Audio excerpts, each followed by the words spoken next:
And Mona Charen is here. Mona Charen is a syndicated columnist and a political analyst, really one of the smartest observers of politics around. She lives in the Washington, D.C. area, is a senior fellow at the Ethics and Public Policy Institute, and has a podcast called Need to Know. You have a new book, don't you, Mona? Is it coming out? Yes, Hi, Drew. First of all, it's so great to see you. It's great to see you, too. You look terrific. Thank you. Likewise. So, yeah, I have this book, but the frustrating part is that whereas we live in an era when things happen instantaneously, book publishing is still on the 19th century schedule. It's hilarious. So I know. It doesn't come out until June. It's very frustrating.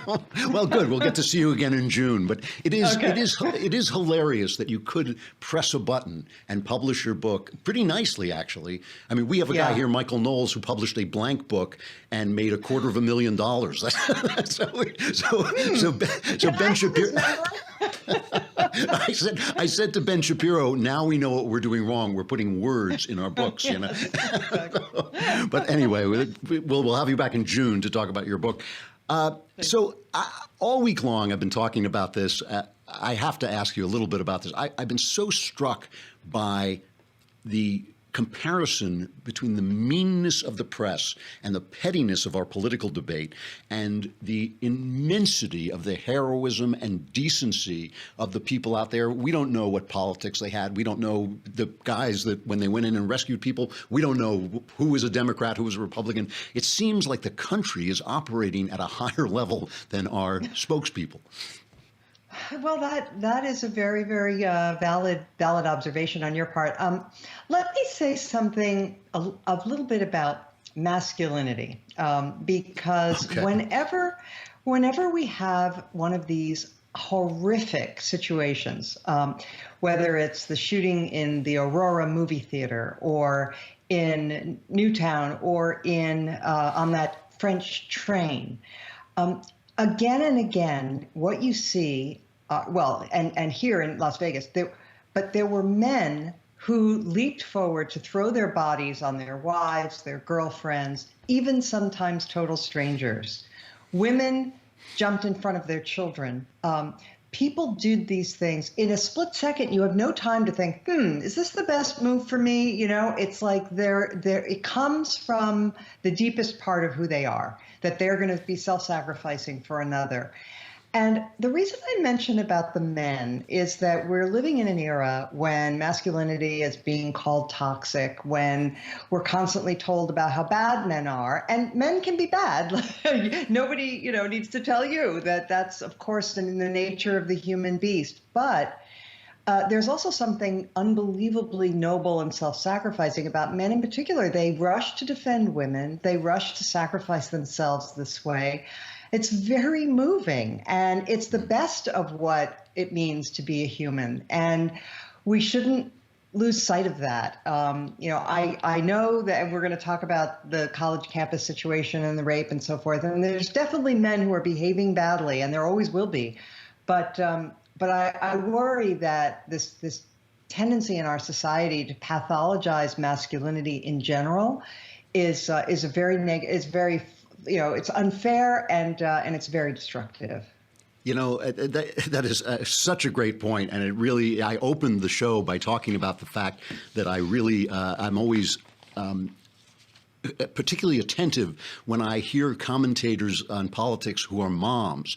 And I know you are a mom, and I was talking about Molly Hemingway earlier, and the way they say things that come out of, for me, come out of the blue. It really is as if, though, it goes back to my point that normal people, everyday people who live with members of the opposite sex, learn this great respect and love for the differences between us, while at the top level, in the level of public talk, there's all this battle going on that really it's different than our ordinary lives. It's different than the lives we live.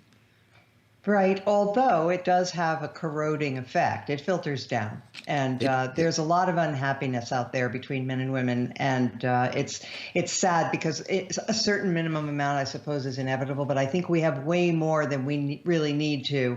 And that's partly because so many of our young people are being fed an ideology that says that men are oppressors and women are oppressed, and vice versa. I mean, there's a certain amount of misogyny that is now very fashionable in in public discourse. And I've never been a feminist, but I am an anti-misogynist. Yes, well, so am I. I'm an anti-feminist and an anti-misogynist, actually. Right, yeah. Well, you wrote this really interesting piece. I mean, recently the Secretary of Education, whose name it's DeVos, Betty DeVos, yeah. Betsy. She withdrew the Obama-era Dear Colleague letter that essentially demanded that colleges give a higher rate of belief, give more belief based. It basically stripped guys who were charged with rape on college campuses. It stripped them of their rights to a fair trial and basically put all of the credibility on the accuser and none on the guy who's charged. But you wrote a piece earlier saying both the right and the left do not get this issue, the issue of campus rape. Now, why did you say that? This kind of feeds into what you were just talking about. Right. So there's on the left, what you have is kind of the hair on fire anti-rape activists, who say that there is an epidemic of rape, that it's either 1 in 4 or 1 in 5 women are being raped on college campuses, which, if it were true, would be a rate higher than, in Chad or, like really dangerous parts of the globe. OK, right. It's exaggerated. On the other hand, there is a tendency, and this is what I find so frustrating about the right, is that whereas they used to recognize that when you drop all sexual standards and when you say anything goes, women are going to get hurt and men are going to be encouraged to behave like louts. Most conservatives used to think that and used to say it and used to say that it's, that men have to be taught to be gentlemen. They have to learn that there are certain things you cannot do. And one of them is if a woman is drunk, you don't take advantage of her. Right. And there is a lot of that. There's a ton of it. I've talked to a lot of kids in the research for my book. And I've talked to kids who are religious, serious Christians and Catholics, and they all report that they know somebody who was raped. They were raped themselves. They are highly aware of this problem. And it's a mistake, I think, for the right to say, oh, it's just a bunch of hysterical feminists complaining, because what really happened was the sexual revolution left women so vulnerable. The feminists don't want to recognize that, but the right doesn't really grapple with it anymore either. The right's just saying, oh, shut up and enjoy yourself, No, wait. Do you feel that? Because, I mean, the thing that always got me about the feminists is they basically said women are the same as men and they should be able to enjoy sexuality the same way men do. And I thought, like, why? I mean, why? If there's anything different between us, and I think there's a lot that's different between us spiritually as well as physically, but if there's anything different between us, it's the way we have sex. So why shouldn't women's experience be different than men's? Right. But go back to this thing about the right. What are you now hearing from the right that makes you feel that this is a lost battle? I mean, yeah. Okay, so there is this understandable. Okay, there's an understandable focus on the men who've been mistreated and railroaded in these kangaroo courts. That's fair enough. Okay, but then there's a tone that creeps into the commentary of a failure to draw some moral lines and say, look, they're not all cases of just regretted sex. I mean, there are really horrible cases out there of guys who've committed real rapes or who have committed at least something that should be called sexual assault. And you don't see conservatives writing articles about those cases. They let the left handle that. And this one young woman that I was reading who had written to Bret Stephens, fellow columnist, New York Times. I'm not the New York Times. He's at the New York Times. She wrote, why have conservatives ceded the issue of rape to the left? Why do conservatives never seem concerned about this? And that's a fair point. Yeah. It's you mentioned this thing about drinking, and whenever you bring this up, people accuse you of blaming the victim. Obviously, It is unwise for a woman to let herself get drunk around a bunch of strange men. But the other side of this that you mentioned is also true. I grew up that was a very, very strict rule that if the girl you were with was drunk, you didn't take advantage of that. You took her home, and many of us did it with our throats closed because we wanted to take advantage of her. so much. But that has gone completely by the boards in a world where people are told that we're all the same, basically. That we're all the same and that it's just a fun thing and it's not any more serious for a woman than it is for a man. And it's led to terrible, terrible consequences. So what my book is about is trying to clear away the mess and sort of get back to the basics. I mean, you were saying earlier about sexual behavior between men and women experiencing sex differently, and why is it that women don't get credit for their own experience? The feminists would argue with us, but I say it took thousands of years of civilizational progress to get to the point where women said to men, you have to subordinate your natural sexuality to our natural sexuality. Right. You have to do it our way, which is be faithful to one person, stick with me, be a good father to your children, don't cat around. And eventually civilization got to the point where that became the standard. And we threw that away. Yeah, I know. It is amazing to me how often progressivism is regressive into the past, into the things we knew already are wrong. We've done them already. Exactly. We've been there. Exactly.